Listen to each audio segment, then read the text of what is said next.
At that moment, something inside me snapped. For the sake of the children, for both sets of parents and in-laws, I had been continuing my married life with my husband, thinking like that, but I realized it was no longer possible. I've had enough. Please divorce me. When I clearly spoke those words, my husband momentarily showed a surprised expression. However, he quickly returned to his usual disdainful expression, looking down on me as he opened his mouth. Divorce? It's more like a dream come true. A wife like you has no value at all. Are you serious about saying that? Obviously, right? Oh, by the way, you'll be the one supporting the kids on the edge of a cliff. I won't pay child support. Fine, I understand. I readily agreed to my husband's request and left the house. Divorcing my husband and raising 2 children as a single woman, under normal circumstances, might be unsettling, but I was confident. I believed that leaving the house would lead to greater happiness. I could do anything for the sake of my children. And that arrogant husband of mine, he will eventually fall into hell. I am going to punish him severely for all the times he has done whatever he wanted to do. My name is Kira Peterson, and I'm 34 years old. I work for a major furniture manufacturer and am a part-time housewife, also a mother to a 5-year-old and a 3-year-old. I am a part of a family of 4, including my husband and 2 daughters, currently living in our apartment. I married my husband, Brian, 6 years ago when I was 28. Immediately after marriage, I became pregnant, giving birth to my daughters at the ages of 29 and 31. While raising them was challenging, those days were fulfilling as I could feel the cuteness of my own children. 2 years ago, when our second daughter, Julia, turned 1 year old, I returned to work. Balancing childcare and work, I aimed to do my best. Just as I was thinking that, things took an unexpected turn. Due to my return to work, the time spent at home significantly decreased, leading to a reduction in the time available for household chores. The house became messy, and meals consisted mainly of supermarket ready-made foods. Although my daughters would eat anything and say it was delicious, the problem lay with my husband, Brian. For some reason, Brian strongly opposed to my return to work. Nevertheless, sustaining our 2 daughters solely on his income was close to impossible. Since I earned more, I had to work hard for the sake of my daughters. However, my husband relentlessly blamed me whenever I resumed work. Why do we have such lazy meals every day? I work from morning till night, tired and exhausted when I come home. Why are you talking like that? I work too, and I do household chores, yet you know. Huh? I have to bow and scrape to my boss, work outside in the scorching heat. It's different from your workplace, which is all laid back. This is terrible. I am juggling work and all the household responsibilities. If you're complaining so much, then why don't you make dinner, Brian? Don't mess with me. Why do I have to do that? Housework is women's work. At the beginning of our marriage, my husband used to say many kind words like, "If you have trouble, let me know," and "I'll help with the housework." However, during my pregnancy with our eldest daughter, Millie, when I asked him to do some simple household chores, he made a truly unpleasant face that I still remember. Even when I asked, he never willingly helped out, just grumbling and complaining. In the end, during my pregnancy and right before giving birth, I handled all the household chores. Even after Millie was born, Brian never contributed to childcare. He would return from work, spend time on himself, and sometimes even complained about our daughters crying. Looking back, our relationship might have been strange from that time. Still, I felt blessed to have a child with the person I loved. I thought I was happy, convincing myself of it every day. However, the situation continued to deteriorate. After the birth of our second daughter, Julia, my husband's attitude became progressively worse. When I returned to work, he insisted, "Women should only take care of the house." Despite financial considerations, I pushed through and resumed work, but it further worsened my husband's mood. Lately, even minor issues would lead him to shout in front of the children. "Hey, why is there trash in my room?" "Huh? I vacuumed just 3 days ago." 3 days ago? Do it every day. You're the one who comes home early and lazes around. I am not lazing around. When I come home, I prepare dinner, give the kids bath. I'm really busy. That's because you have poor housekeeping skills, right? Be stricter with yourself. What if the kids became lazy adults like you? Huh? Not only does he shout, but lately, he's been looking down on me more. The daughters may not fully understand the meaning of their father's outbursts, but they can sense the tension between their parents. I asked him again and again, if you want to say something, do it when the children aren't there, but he would not listen to me. In the end, I was scolded and belittled every day.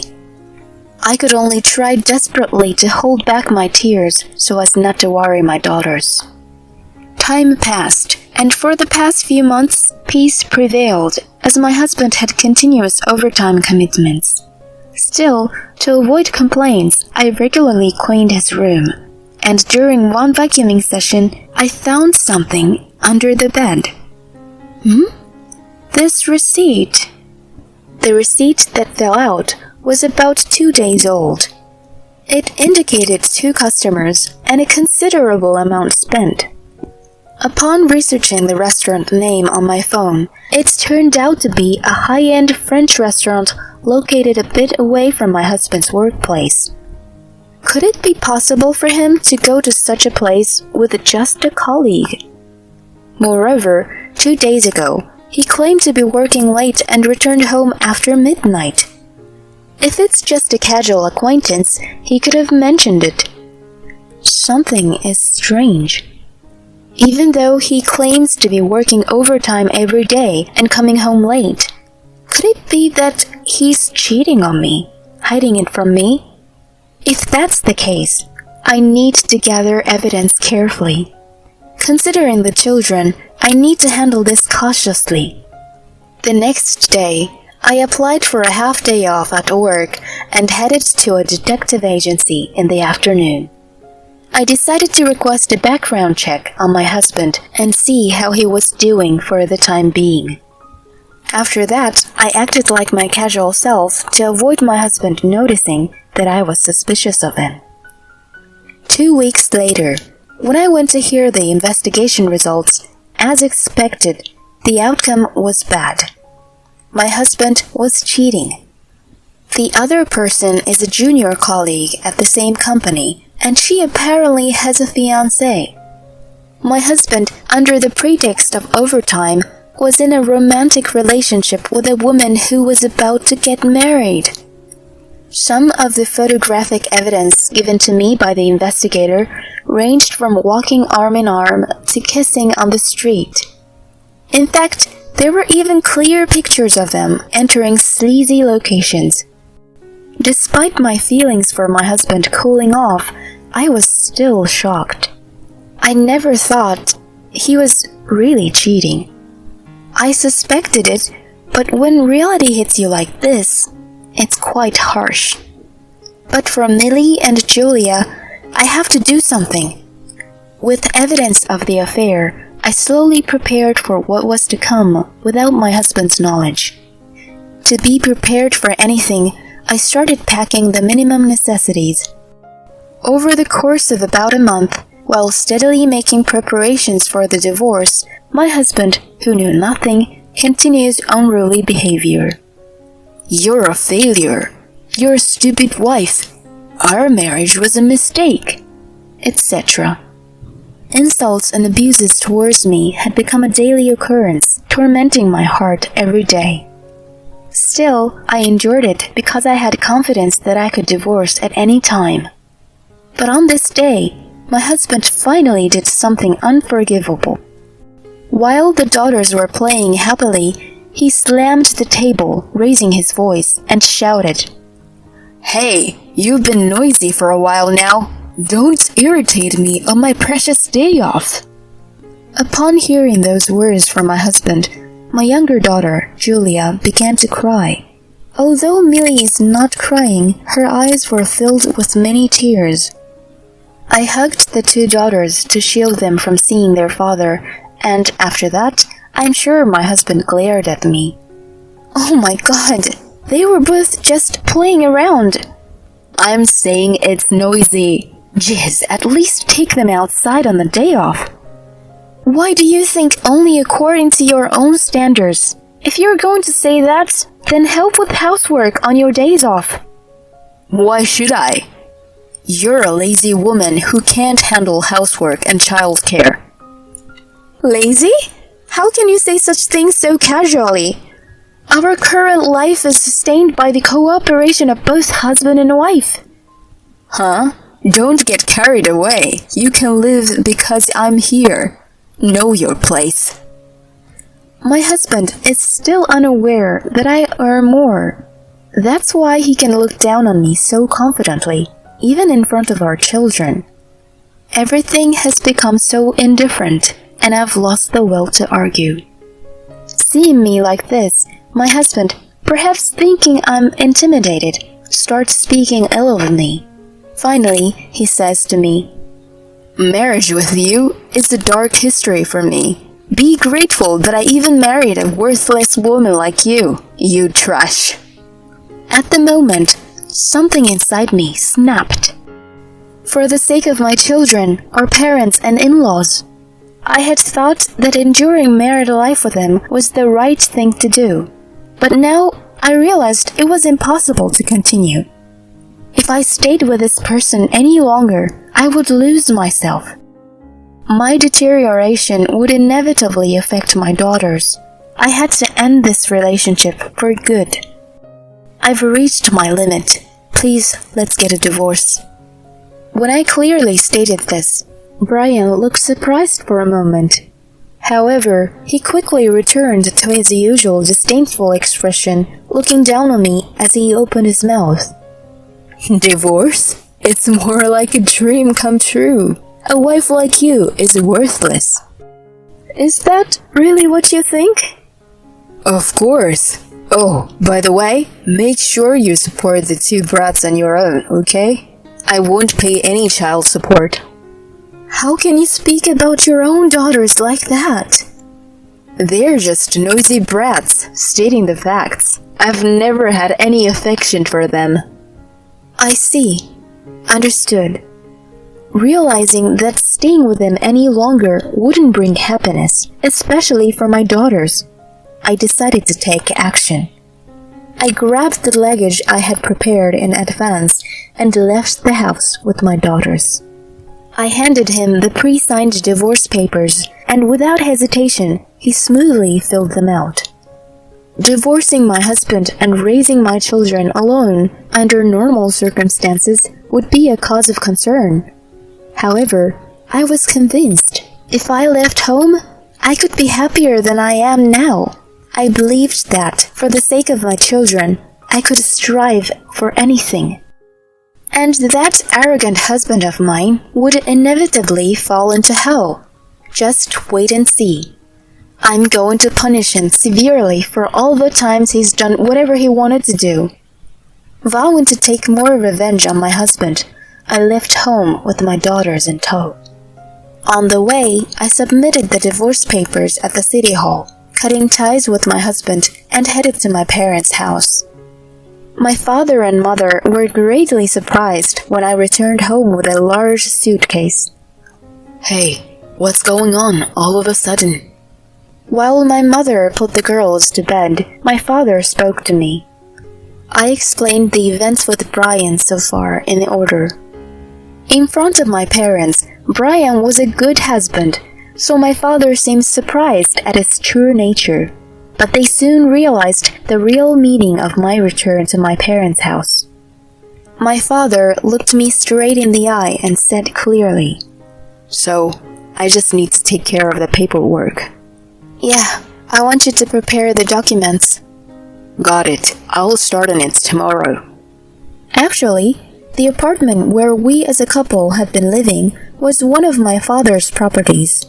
Although it was technically rented under Brian's name, my father had been covering the rent, and we were living there rent-free. However, there was no point in continuing to bear the rent for a man who was neglecting his family due to infidelity. So, I asked my father to officially demand rent payments from my husband. Having gathered evidence for the affair, I decided to claim compensation and child support through a lawyer. With this, I made preparations for the divorce while commuting from my parents' house to work. 2 weeks later, thinking that some action might be happening soon, my phone, as expected, lit up.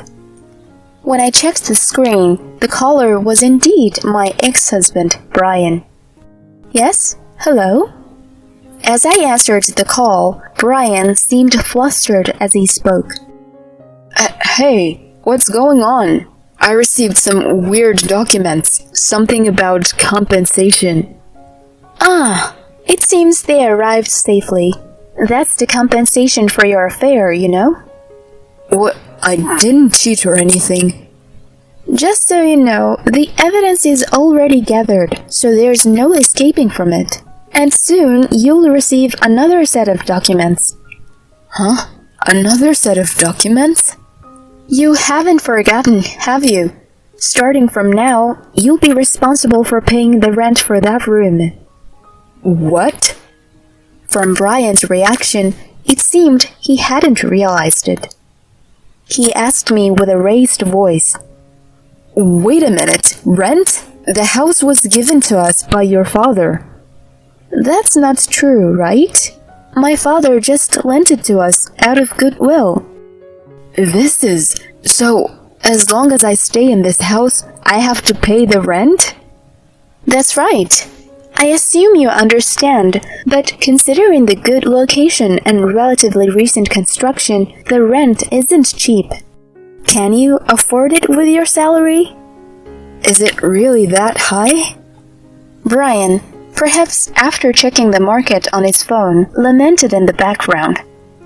"There's no way I can afford this."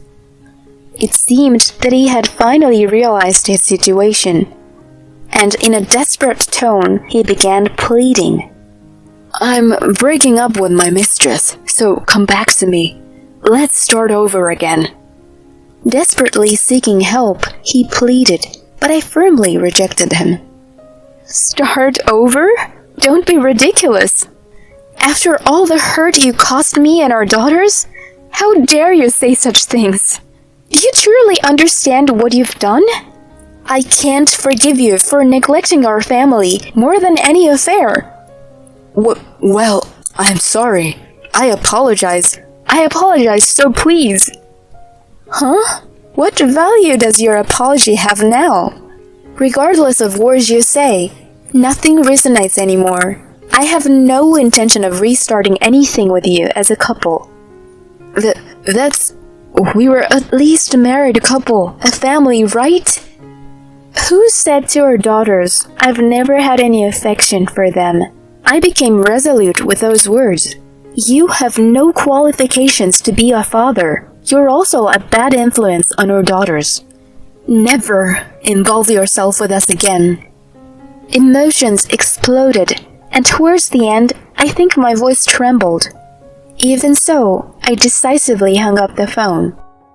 Later, Brian apparently moved out of the apartment and into another. Unfortunately, his relationship was exposed to his mistress's fiancé, and he faced another compensation claim.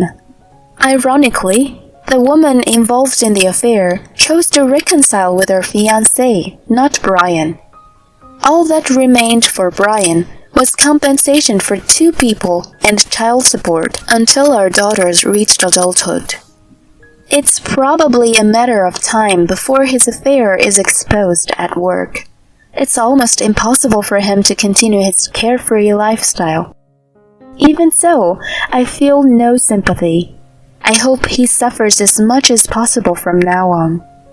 On the other hand, I am happily spending my days with my daughters with the support of my parents at home. The commute takes a bit of time, but there's nothing more reassuring than the support of my parents. My parents greet my daughters with smiles every day. The smiles of my daughters are increasing, and I am convinced that my choice was not wrong. I am grateful to my parents for welcoming us so warmly, and I want to continue pouring lots of love into my daughters in the future.